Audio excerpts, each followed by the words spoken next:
जय हिंद दोस्तों आप लोग कैसे हैं। उम्मीद है बहुत ही अच्छे होंगे और अच्छे से अपनी तैयारी कर रहे होंगे। तो चलिए फ्रेंड, आज के लेक्चर में हम एसएससी सीएचएसएल जीडी 2023-24 के लिए ये आपका प्रहार बैच है। इसमें आपके जीके जीएस के ये आपका मॉडल पेपर नंबर 3 है। इससे पहले हमने 2 तक इस चैनल पे डाल रखा है। अगर आप लोगों ने नहीं देखा है तो एक बार उसको ज़रूर देखिएगा। रोज़ आपको शाम 7 बजे लाइव आना है, तो आप लोग ज़रूर आइएगा। Good evening Rekha, good evening Neha, good evening Mayank, good evening. चलिए, अब इस क्वेश्चन का, आज के लेक्चर का पहला क्वेश्चन आपके सामने आ चुका है। इसको आप लोग सॉल्व करिए। क्वेश्चन क्या है?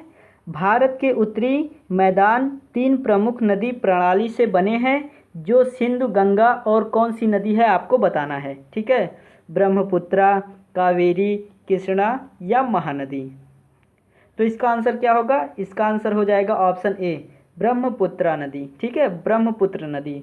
अब देखिए इसके इम्पॉर्टेंट पॉइंट क्या है, क्यों ये प्रसिद्ध है। अब देखिएगा, उत्तरी मैदानी क्षेत्र तथा उत्तरी भारतीय नदी क्षेत्र एक विशाल या उपजाऊ मैदानी इलाका है। ठीक है, ये क्या है? एक विशाल क्षेत्र और उपजाऊ मैदानी इलाका है। सिंधु, गंगा और ब्रह्मपुत्र इनकी सहायक नदियों द्वारा लाए गए तलछटों द्वारा स्थापित किया गया था। इसी कारण से सिंधु, गंगा, ब्रह्मपुत्र के मैदान के रूप में लोकप्रिय है। ठीक है, तो यही कारण था। अब इस क्वेश्चन को सॉल्व करिए। मैंजीफेरा इंडिका यानी मैग्नीफेरा इंडिका होना चाहिए। आम, सोलेनम, ट्यूबोरोसम आलू और पैंथरलियो शेर। ठीक है, यानी इन सभी का क्या है? वैज्ञानिक नाम है। इन नामों में इंडिका, ट्यूबोरोसम और लियो क्या प्रतिनिधित्व करते हैं? क्या प्रतिनिधित्व करते हैं आपको बताना है। द्विनाम पद्धति, वर्गीय पदानुक्रम, पहचानना या जाति संकेत पद। तो इसका सही आंसर क्या होगा फ्रेंड्स? तो इसका सही आंसर हो जाएगा ऑप्शन डी, जाति संकेत पद। ये जो तीनों शब्द हैं, ठीक है, ये जो पीछे के तीनों शब्द हैं, यानी इनके जेनेटिक नेम को इंडिकेट करते हैं, यानी जेनेटिक को। चलिए, अब इस क्वेश्चन को सॉल्व करिए। आगरा किले का निर्माण किसने करवाया? तो आगरा किले का निर्माण किसने करवाया है, आपको इसका आंसर देना है। ठीक है, तो इसका आंसर जल्दी से दीजिए। तो इसका आंसर हो जाएगा क्या? इसका आंसर हो जाएगा ऑप्शन बी, अकबर ने। ठीक है, अकबर ने आगरे के किले का निर्माण कराया था। ठीक है फ्रेंड्स, अब देखिए इसके कुछ इंपॉर्टेंट पॉइंट्स हैं। जैसे अब ये विश्व यूनेस्को द्वारा इसे विश्व धरोहर स्थल के रूप में भी इसे इंडिकेट, मतलब इसको विश्व धरोहर के रूप में रखा है। ठीक है, यह किला भारत के उत्तर प्रदेश राज्य के आगरा शहर में स्थित है। कहाँ स्थित है? भारत के उत्तर प्रदेश राज्य के आगरा शहर में स्थित है। उसके बाद इससे देखिए 2.5 किलोमीटर की उत्तर पश्चिम में विश्व प्रसिद्ध स्मारक ताजमहल मौजूद है। यानी इसके उत्तर पश्चिम में विश्व प्रसिद्ध ताजमहल मौजूद है, जिसको किसने बनवाया था? शाहजहां ने बनवाया था। तो ये कुछ पॉइंट्स हैं जो कि आपको पता रहना चाहिए। विनिमय दर देशी वस्तु के रूप में, ठीक है, विनिमय दर देशी वस्तु के रूप में विदेशी वस्तुओं की सापेक्ष कीमत है, कृत्रिम, सांकेतिक, निश्चय या वास्तविक। तो इसका सही आंसर क्या होगा फ्रेंड्स? तो इसका सही आंसर हो जाएगा ऑप्शन डी, क्या है? वास्तविक है। ठीक है फ्रेंड्स, तो अब देखिएगा ये बहुत ही अच्छा है। देखिएगा इसका मतलब क्या है? वास्तविक का मतलब, जैसे वास्तविक विनिमय दर बताता है कि किसी एक देश में किसी वस्तु या सेवा के कितने मात्रा के बदले में दूसरे देश में उसी वस्तु की या किसी अन्य वस्तु की कितनी मात्रा खरीदी या बेची जा सकती है। ठीक है फ्रेंड्स, तो वास्तविक का मतलब यही है। अगला क्वेश्चन, उत्पादन फलन को प्रतिनिधित्व करने का एक वैकल्पिक उपाय है। तो क्या उपाय है आपको बताना है। अल्पकाल, समान मात्रा, दीर्घकाल या औसत उत्पाद। तो इसका सही आंसर क्या होगा? इसका सही आंसर हो जाएगा ऑप्शन बी, समान मात्रा। ठीक है, चलिए क्वेश्चन नंबर 6, संयुक्त राष्ट्र संघ भारत के संविधान की 7वीं अनुसूची में दी गई सूची में सूचीबद्ध है। केंद्रीय में, राज्य में, विश्व में या समवर्ती सूची में। तो इसका आंसर दीजिए क्वेश्चन नंबर 6 का। तो अब देखिएगा इसका आंसर क्या हो जाएगा बताइए। इसका आंसर हो जाएगा ऑप्शन ए, केंद्रीय सूची में सूचीबद्ध है। ठीक है, यानी संयुक्त राष्ट्र संघ भारत के संविधान की 7वीं अनुसूची में दी गई केंद्रीय सूची में सूचीबद्ध है। अब देखिएगा इससे कुछ इम्पॉर्टेंट पॉइंट्स आपको पता होना चाहिए। जैसे संघ सूची में, ये संघ सूची के अंदर आएगा, तो कितने विषय संघ सूची में हैं? पहले तो 100 थे, लेकिन प्रेजेंट टाइम में यानी वर्तमान में 97 हैं। कितने हैं? 97 हैं। ठीक है फ्रेंड्स, तो कुछ विषय जैसे सेना, रक्षा, विदेशी मामले, रेल, डाक, बचत, परमाणु ऊर्जा, नागरिक संचार, मुद्रा, करेंसी, भारतीय रिजर्व बैंक, बीमा, स्टॉक विनिमय, जनगणना, आयकर तथा निगम आदि। ठीक है, निगम कर आदि संघ सूची के अंतर्गत 12वें स्थान पर कौन सा है? आपका संयुक्त राष्ट्र संघ आता है। ठीक है, तो चौथे स्थान पे आता है, 12वें स्थान पे। इस क्वेश्चन का आंसर दीजिए। पंजाब में कुल संसदीय सीटें यानी राज्यसभा निर्वाचन क्षेत्र हैं, कितने हैं? 18 हैं, 7 हैं, 1 हैं या 10 है? तो कितना है? तो यहाँ पे आपका ऑप्शन हो जाएगा बी, 7 हैं। ठीक है, यानी राज्यसभा निर्वाचन कितने हैं सीट? तो 7 हैं। उसके बाद लोकसभा की बात करें तो पंजाब में लोकसभा सीट कितनी है? 13 हैं। ठीक है, तो ये 2 पॉइंट्स आप लोग नोट करिएगा। अब क्वेश्चन नंबर 8, 7वीं सदी के बड़े भूस्वामी और योद्धा सरकार को उस समय के राजा किस रूप में मान्यता देते थे? किस रूप में मान्यता देते थे आपको बताना है। ठीक है, यानी 7वीं सदी के बड़े भूस्वामी और योद्धा सरकार को उस समय के राजा किस रूप में मान्यता देते हैं? इसका आंसर क्या होगा? राष्ट्रकूट, चालुक्य, सामंत यो ब्राह्मण। तो इसका सही आंसर हो जाएगा ऑप्शन सी, सामंत। ठीक है फ्रेंड्स, चलिए अगला क्वेश्चन। क्लोरोफिल युक्त सरल थैलाइड स्वपोषी तथा मुख्य जलीय अलवणीय जल तथा समुद्री दोनों का जीव है। टेरिडोफाइटा, बायोफाइट्स, शैवाल या जिम्नोस्पर्म। तो इसका सही आंसर क्या होगा? तो इसका सही आंसर हो जाएगा ऑप्शन सी, शैवाल। ठीक है फ्रेंड्स, चलिए अब अगला क्वेश्चन देखते हैं।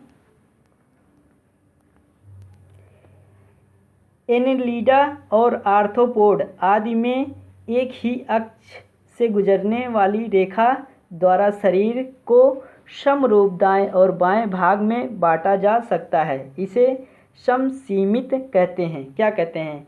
सिलेट्रेटा, आरिया, टीनोफोर या द्विपार्श्व। ठीक है, द्विपार्श्व। तो इसका सही आंसर क्या होगा? तो इसका सही आंसर हो जाएगा ऑप्शन डी, द्विपार्श्व कहते हैं। ठीक है, अगला क्वेश्चन।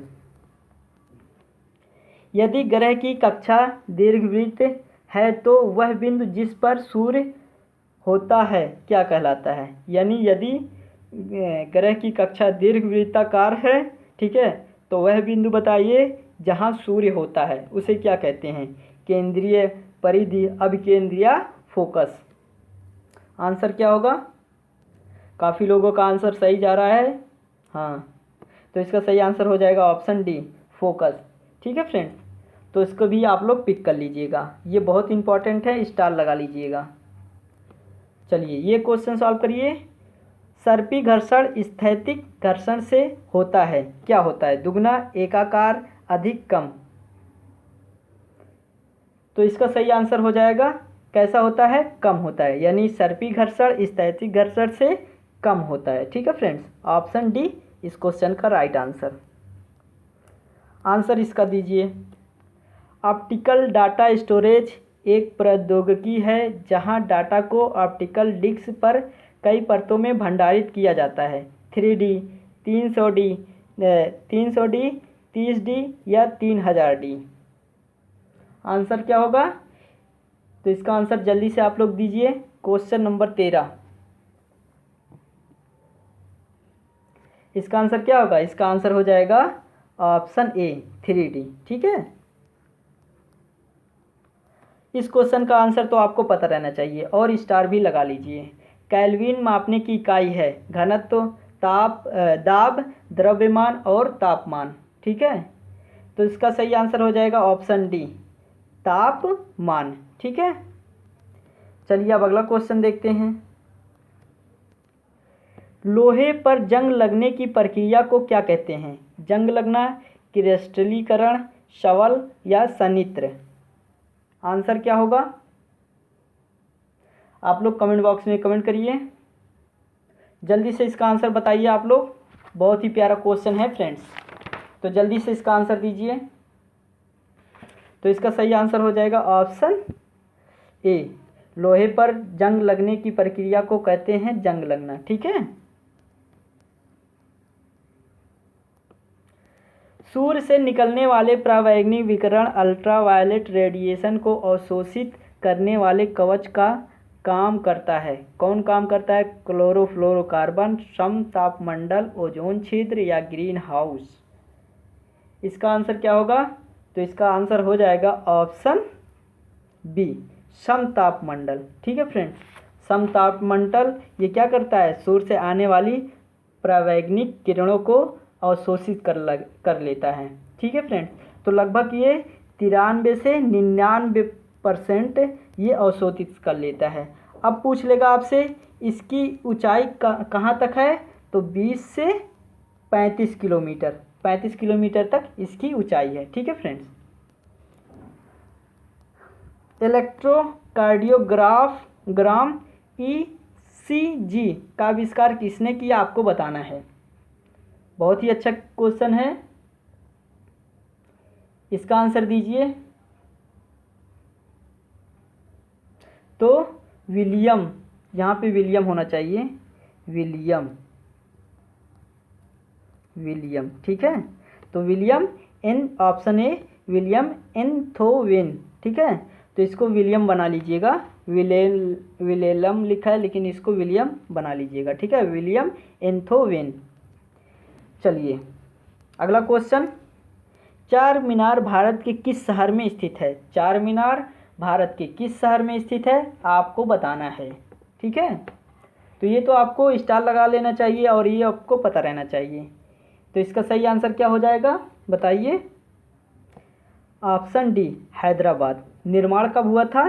तो नोट कर लीजिएगा 1591 में। ठीक है, चलिए अगला क्वेश्चन,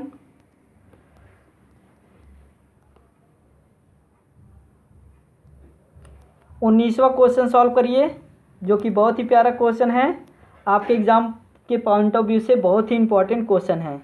भारतीय संविधान सभा वर्ष में स्थापित हुआ था? किस वर्ष स्थापित हुआ था आपको बताना है। ठीक है, तो इसका सही आंसर क्या होगा फ्रेंड्स? क्वेश्चन नंबर 19 का, तो इसका सही आंसर हो जाएगा ऑप्शन सी, 1946। ठीक है, अब देखिएगा इंपॉर्टेंट पॉइंट इसका क्या है उसको भी आप लोग नोट कर लीजिएगा। ठीक है, तो जैसे फ्रेंड्स 9 दिसंबर 1946 को पहली बार संविधान सभा की बैठक हुई, जिसे अब संसद भवन के केंद्रीय हॉल के रूप में जाना जाता है। ठीक है फ्रेंड्स, तो ये कुछ इंपॉर्टेंट पॉइंट्स थे जो आपको पसंद रहना चाहिए और इसका आंसर क्या हो जाएगा? Option C, 1946। चलिए अब अगला क्वेश्चन, क्वेश्चन नंबर 20, 16वीं शताब्दी में दिल्ली का लाल किला किस राजवंश के शासकों का निवास था? किस राजवंश के शासकों का निवास स्थान था आपको बताना है। तो इसका सही आंसर क्या होगा? तो इसका सही आंसर हो जाएगा ऑप्शन सी, मुगल के राजवंशों का क्या था? निवास स्थान था। ठीक है फ्रेंड्स, तो चलिए अब अगला क्वेश्चन, अपने शासन के दौरान अंग्रेज किसानों को पंजाब में उगाने के लिए मजबूर करते रहे। किसका उपयोग उपजाने के लिए अंग्रेज़ों ने किसानों को मजबूर करते रहे पंजाब में? ठीक है, तो इसका आंसर क्या होगा? तो इसका सही आंसर हो जाएगा ऑप्शन डी, गेहूँ। ठीक है, गेहूँ उपजाने के लिए किसानों को अंग्रेज़ों ने क्या किया था? मजबूर किया था। ठीक है फ्रेंड्स, अब देखिएगा, अब ये जहाँ पे जूट है तो जूट, ये बंगाल में जूट, असम में चाय। ठीक है, यानी बंगाल में जूट की खेती करने के लिए किसानों को अंग्रेज़ों ने मजबूर किया था, और असम में चाय की खेती करने के लिए किसानों को अंग्रेज़ों ने मजबूर किया था, और गन्ने की खेती उत्तर प्रदेश में करने के लिए अंग्रेज़ों ने मजबूर किया था। चलिए, चींटी के डंक में पाया जाने वाला अम्ल कौन सा है? तो ये तो आपका आंसर आना चाहिए आप लोगों को। तो इसका सही आंसर हो जाएगा ऑप्शन सी, फार्मिक अम्ल। ठीक है, चलिए अगला क्वेश्चन। लाल रुधिर कणिकाएँ, बहुत इंपॉर्टेंट क्वेश्चन। लाल रुधिर कणिकाएँ आरबीसी में बनती है, किस में बनती है? नील अस्थिमज्जा में, लाल अस्थिमज्जा में, श्वेत अस्थिमज्जा में, या काला अस्थिमज्जा में? तो इसका सही आंसर क्या होगा? तो इसका सही आंसर हो जाएगा ऑप्शन बी, लाल अस्थिमज्जा में। ठीक है, चलिए क्वेश्चन नंबर 24।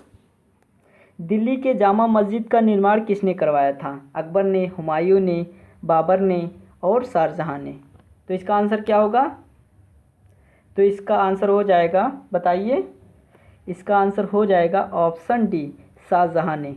कब करवाया था ये आपको बताना है। ठीक है, तो इसका मैं शासन बता दे रहा हूँ। 1644 से 1656 तक इसका शासन था शाहजहां का। ठीक है, तो इसकी लागत लगी थी 10 लाख रुपए की लागत लगी थी। ठीक है, इसको बनवाने के लिए। तो चलिए, इसका आपको बताना है कि ये कब, किस सन में बनवाया गया था। ठीक है, अब इसी के बीच में होगा। हाल ही में भारतीय वायुसेना ने किस देश में थिन्यू मैत्री अभ्यास में भाग लिया? थिन्यू मैत्री अभ्यास ये मार्च में हुआ था। ठीक है, ये तो आपको बता दे रहा हूँ, ये करंट अफेयर का क्वेश्चन है, इसलिए हमने इसको इंक्लूड किया था। ठीक है, तो इसका आंसर क्या होगा? इसका आंसर हो जाएगा ऑप्शन बी, जापान। ठीक है, जापान में थिन्यू मैत्री अभ्यास में भारतीय वायुसेना ने भाग लिया था। ठीक है, तो कैसा लगा ये लेक्चर? आई होप आपको समझ में आया होगा हर क्वेश्चन। तो अगर समझ में आया है तो चैनल को सब्सक्राइब कर दीजिएगा। बेल आइकन को अगर प्रेस कर देंगे तो इस चैनल पे कोई भी वीडियो अपलोड होगा या कोई भी वीडियो लाइव होगा तो आपको सबसे पहले दिख जाएगा। तो शेयर कर दीजिएगा अपने दोस्तों में, वीडियो को लाइक करिएगा। लाइक बस आपको क्या करना है, आपका थंब ऐसे बना होगा, ठीक है, उसको आप लोग क्लिक कर दीजिएगा। कमेंट करिएगा कि आपको ये कैसा लेक्चर लगा। तो थैंक यू फॉर वाचिंग। मिलते हैं नेक्स्ट वीडियो में, नेक्स्ट लेक्चर में। तब तक के लिए जय हिंद, वंदे मातरम। Thank you student.